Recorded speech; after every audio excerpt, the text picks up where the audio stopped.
Good morning students. आज हम dowry provision act 1961 के बारे में क्या करने वाले हैं, पढ़ने वाले हैं। तो इसको पढ़ने से पहले हम मूल विधि के बारे में जान लेते हैं कि मूल विधि होती क्या है।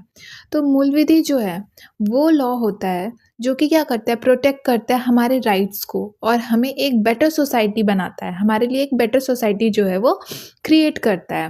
ठीक है। मूल विधि जो होता है वो कलेक्शन ऑफ एक्ट्स और लॉ होता है जो कि किस लिए बनाए गए हैं, टू प्रोटेक्ट आवर राइट्स, हमारे राइट्स को प्रोटेक्ट करने के लिए बनाए गए हैं। ठीक है। इसी में एक एक्ट है जो कि हमारा है डॉरी प्रोविजन एक्ट 1961। ठीक है। तो ये एक्ट के बारे में हम अब आज क्या करने वाले हैं, पढ़ने वाले हैं। तो सबसे पहले हम बात करते हैं कि डॉरी प्रोविजन एक्ट के लिए सबसे पहले लोकसभा में बिल दिया गया था। कब दिया गया था? 1959 में किया गया था, मगर ये अटेम्प्ट क्या हो गया था, फेल हो गया था। फिर एक ज्वाइंट सेशन होता है 1961 में, जहाँ पे ये एक्ट को क्या कर दिया जाता है, पास कर दिया जाता है। और ये पहला ज्वाइंट सेशन था जो कि 1961 में जो ये सेशन हुआ है ज्वाइंट सेशन, ये पहला ज्वाइंट सेशन था। और ज्वाइंट सेशन जो है वो कौन से आर्टिकल के अंदर आता है? तो 108 आर्टिकल के अंदर आता है। और ये कहाँ से लिया गया था? तो ये हमारा ऑस्ट्रेलिया से लिया गया है। Provision of giving and taking dowry. ठीक है। यहाँ पे क्या बोला गया है कि डॉरी लेना और डॉरी देना, इस एक्ट के बारे में। ये एक्ट किस लिए है? तो ये एक्ट इसलिए है कि आपको डॉरी लेना और डॉरी देना दोनों ही क्या है, प्रतिबंध है। ठीक है। इसके लिए आपको क्या हो सकती है, सजा हो सकती है। पहले हम देखते हैं कि ये पास कब हुआ था। 20 मई 1961 को इसको पास किया गया था और 1 जुलाई 1961 को इसको इम्प्लीमेंट किया गया था। इसमें कोई पार्ट्स नहीं होते हैं। ठीक है, नो पार्ट्स। एंड इसमें टोटल कितने सेक्शंस होते हैं? तो 10 सेक्शंस होते हैं। नाउ अब हम किसके बारे में डिस्कस करेंगे कि इसमें कितने सेक्शंस हैं। ठीक है। तो पहला सेक्शन जो है वो क्या डिफाइन करता है? वो डिफाइन करता है फुल नेम, एक्सटेंट और इम्पोज्ड। फुल नेम मतलब उसका प्रॉपर पूरा नाम क्या है इस एक्ट का? तो वो क्या नाम है? Dowry provision act. And extent क्या है, कहाँ ये पूरे कहाँ तक ये फैला है? तो ये पूरे होल इंडिया जो है ये फैला हुआ है। इम्पोज्ड की बात करें तो ये कब इम्पोज्ड हुआ? तो मैंने आपको बता दिया है कि 1 जुलाई 1961 को इसको क्या किया गया था, इम्पोज किया गया था। ठीक है। अब हम दूसरे सेक्शन की बात करें तो दूसरे सेक्शन में क्या बोला है? Definition of dowry. डॉरी होता क्या है? तो डॉरी जो होता है, अगर आप क्या करते हैं, कोई भी मनी लेते हैं या कोई भी प्रॉपर्टी लेते हैं, किसके दौरान लेते या देते हैं? किसके दौरान? मैरिज के दौरान या मैरिज के बाद या ड्यूरिंग मैरिज। मैरिज जब चल रही है उस टाइम पे कौन सी पार्टी किन किन के बीच में ये लेन देन होता है? तो मदर और फादर ऑफ बोथ साइड, दोनों साइड के मदर फादर रिलेटिव्स, ठीक है, इनके बीच में अगर ये एक्सचेंज होता है तो उसी को हम क्या कहते हैं? डॉरी कहते हैं। ठीक है। डॉरी जो है उसमें क्या क्या चीज़ें हम डॉरी कंसीडर करेंगे? तो मनी को हम डॉरी कंसीडर करेंगे, मूवेबल एंड इमूवेबल प्रॉपर्टी को कंसीडर करेंगे, प्रॉमिस जो कि मैरिज के दौरान किया जाता है। सबसे इम्पॉर्टेंट पॉइंट है कि जो आप प्रॉमिस करते हो ड्यूरिंग मैरिज, उसको भी हम क्या कहते हैं, किसके अंतर्गत लेते हैं? डॉरी के अंतर्गत लेते हैं। बहुत सारे लोग यहाँ पे कंफ्यूज हो जाते हैं कि प्रॉमिस तो कोई डॉरी है नहीं, मगर प्रॉमिस को भी इस डॉरी के अंदर जो है वो लिया जाता है अगर। ठीक है। अब यहाँ पे एक केस था जो कि हरवंश सिंह वर्सेस गुलशरण कौर का केस था, जिसमें ये चीज़ बोली गई थी कि हर डिमांड जो है वो एक डॉरी है। अगर आप किसी चीज़ की डिमांड रखते हो तो उसको किसके अंदर कंसीडर किया जाएगा? डॉरी के अंदर कंसीडर किया जाएगा। ठीक है। अब सेक्शन 3 की अगर हम बात करें तो सेक्शन 3 में क्या बोला था? Punishment for dowry. डॉरी की पनिशमेंट, अगर आप डॉरी क्या करते हो, लेते हो या देते हो, तो उसके लिए पनिशमेंट क्या है? तो आपको मिनिमम 5 साल तक की जेल हो सकती है, या तो आपको 15,000 का क्या करना पड़ सकता है? फाइन देना पड़ सकता है। ठीक है। ये पनिशमेंट है किसकी? डॉरी की। सेक्शन 4 की अगर हम बात करें तो सेक्शन 4 क्या बोलता है कि डिमांड फॉर डॉरी पनिशमेंट। मतलब अगर आप डॉरी की डिमांड करते हो तो उसके लिए भी आपको क्या होती है? पनिशमेंट होती है। अगर आपको डॉरी की डिमांड करते हुए पकड़ा जाता है तो आपको पनिशमेंट होगी। कितनी होगी?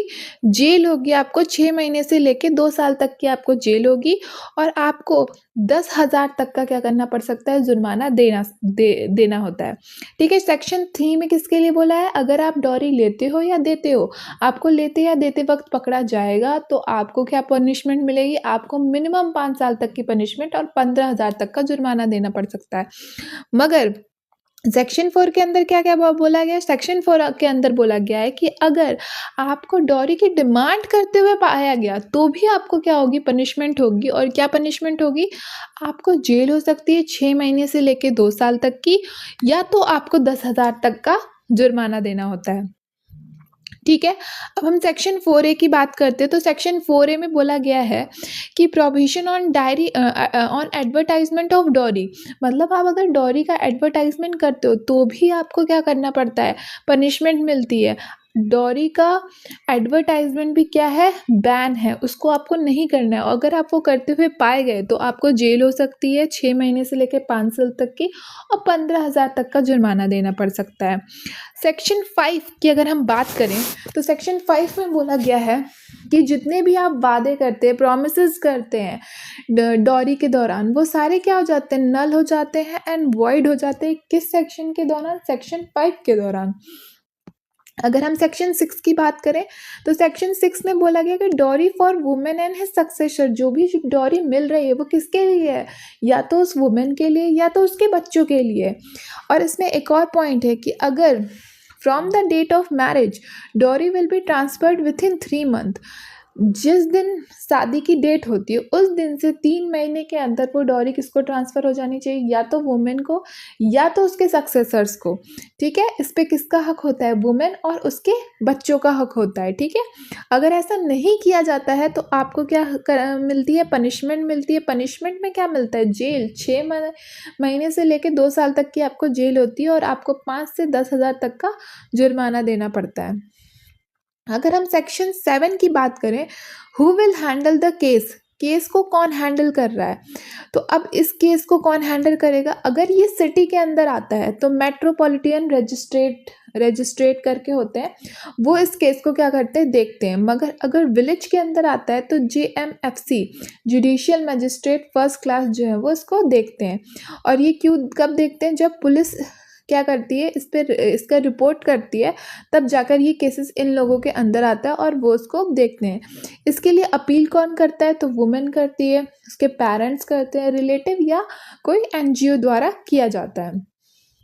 अब हम सेक्शन 8 की अगर बात करें तो ये क्या डिफाइन करता है, ये नेचर ऑफ क्राइम की बताता है कि ये कैसा ऑफेंस है, कॉग्निजिबल, मतलब इसमें वारंट की ज़रूरत नहीं है अरेस्ट करने के लिए। नॉन आर्बिट्री, समझौता नहीं हो सकता है। नॉन बेलेबल मतलब इसमें बेल नहीं मिल सकती है। नॉन अकॉर्डम। ठीक है, सेक्शन 8A की बात अगर हम करें तो accused person under section 3 and 4 will be self responsible for act, मतलब जो पर्सन ये करते हुए पाया जाएगा वो सेल्फ रिस्पॉन्सिबल होगा, उसको अपना एविडेंस सेल्फ अपने आप ही जुटाना पड़ेगा और लोगों के सामने देना पड़ेगा। सेक्शन 8B की बात करें अगर हम, तो अपॉइंटमेंट ऑफ DPO, जो हमारा डॉरी प्रोविजन ऑफिसर है उसकी अपॉइंटमेंट किसके द्वारा की जाती है, तो स्टेट के द्वारा की जाती है। और इसका काम क्या होता है, एक्ट को इम्प्लीमेंट करना, एविडेंस कलेक्ट करना, ये सारे जो हैं वो DPO के काम होते हैं। अगर हम सेक्शन 9 की बात करें तो सेक्शन 9 क्या बताता है, सेक्शन 9 बताता है कि this is under subject of centre, ये किसके अंदर आता है, ये सेंटर के अंदर आता है। और सेक्शन 10 बताता है कि कुछ लॉ जो है वो किसके द्वारा बने जाते हैं, स्टेट के द्वारा बनाए जाते हैं। तो ये हमारा डॉरी प्रोविजन एक्ट के 10 सेक्शंस थे जो हमने डिस्कस कर लिए। आई होप आपको ये सेशन अच्छा लगा हो। Thank you.